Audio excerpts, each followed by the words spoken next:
I love Nintendo, but I hate the Switch. Here's why. One, there's no D-pad. The D-pad is fragmented. They did this because when you take off the Joy-Con and turn it on its side, the D-pad doubles up as action buttons. Well, that's fine, but it comes at the expense that when you're playing in handheld mode, you don't get a regular continuous D-pad. You know, the one that looks like a plus button? The D-pad has been a staple in every Nintendo system since the beginning, and in my opinion is an absolute necessity, especially when you're playing a 2D side-scrolling game such as Mario.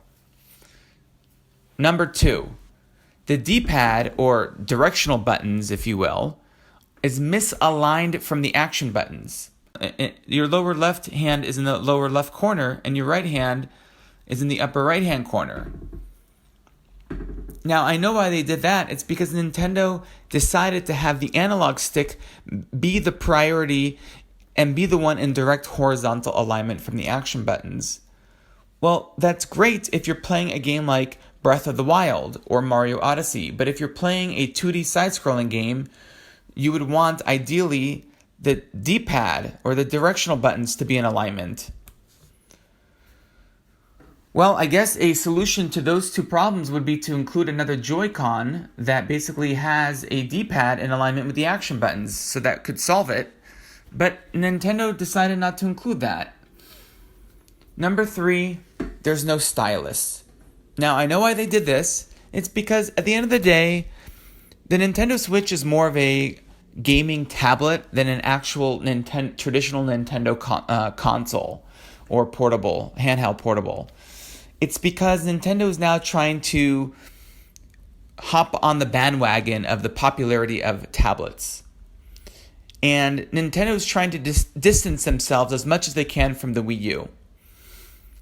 And I guess that's fine, but, you know, a stylus is so useful for so many different reasons.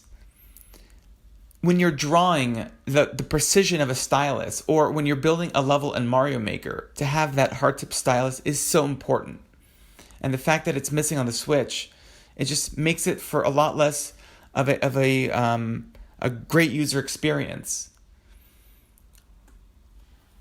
Number 4, the Nintendo Switch is not pocket friendly. The Nintendo Switch, in my opinion, tries to be too many different things. It tries to be a home console and a portable, and it's too many things. And one thing that it's not is pocket-sized. Now, if you're like a college student, or you take you commute on a bus every day and you carry around a backpack, then it's probably no big deal. But for me, I'm more of a grab it and go kind of guy. Something that I just like to grab something, stick it in my pocket and go. And if the thing doesn't fit comfortably in my pocket, then I'm not going to take it with me on a day-to-day basis. And that means that most of the time, I'm not going to have it with me. And that's the thing about the Switch, is that it's too big for the pocket. And therefore, you're not going to carry it with you everywhere you go. And it's cumbersome to do that, even if you want to. Number 5, there's no N64 games on Virtual Console. N64 has been on Virtual Console on the Wii, on the Wii U. Why not on the Switch? I mean, to be able to play Mario Kart 64 or Mario 64 on the go would be awesome. Okay, number 6, in my opinion, it lacks true innovation.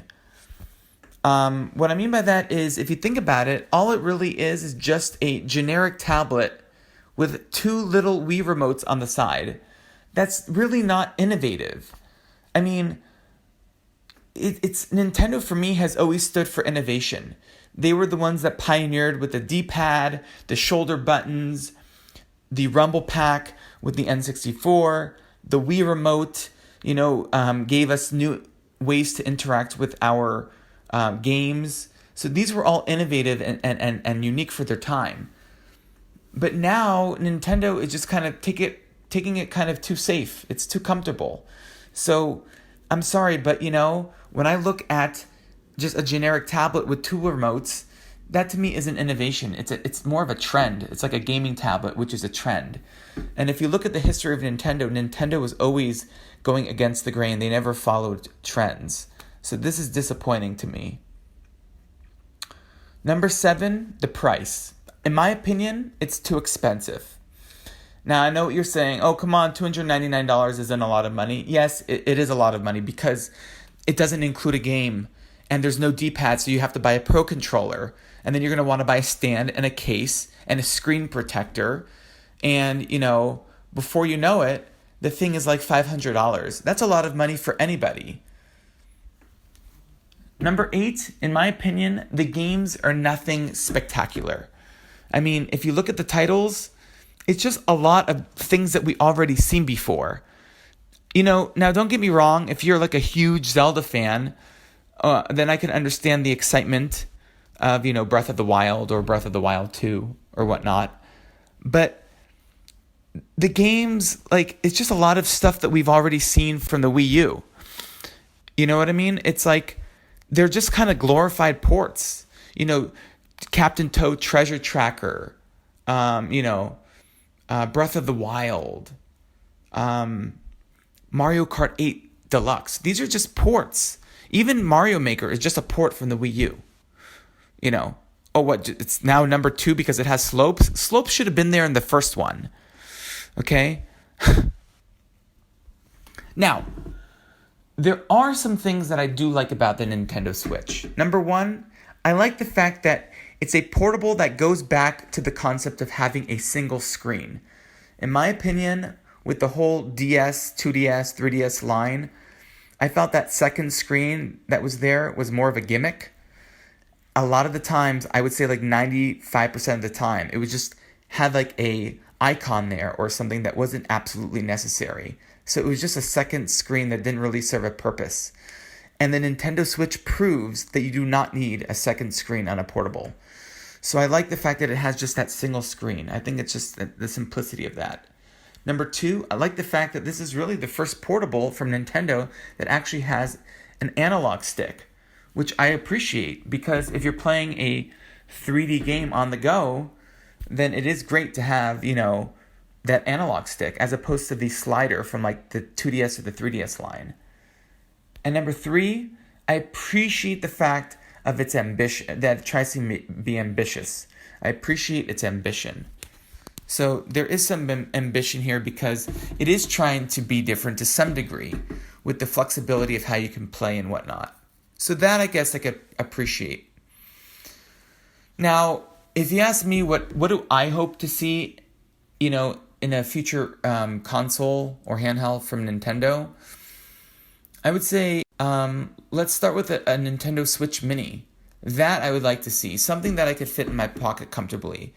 I would ultimately hope to see Nintendo push the boundaries in terms of hardware. Come up with something brand new, something we've never seen before. One idea that comes to mind is flexible displays. A screen that you can wrap around your finger. The Samsung Galaxy Fold is an example of the company of Samsung trying to put out something different. So Nintendo to me has always stood for coming up with something different. They were always the ones that set the precedent of coming up with something that everybody would follow. So for me personally, I would love to see Nintendo perhaps come out with a console or a handheld in which the screen was flexible that you can kind of maybe retract in 2 little Joy-Cons and then just kind of be stretch out and boom, there's the screen, a flexible display. I think that would be cool. So all I'm trying to say here is that I do feel that there is room for improvement. The Nintendo Switch didn't do it for me. I appreciate certain aspects of it, and I still believe that Nintendo has that magical spark and spirit to come out with something amazing. Anyhow, thank you so much for listening to my thoughts and feedback.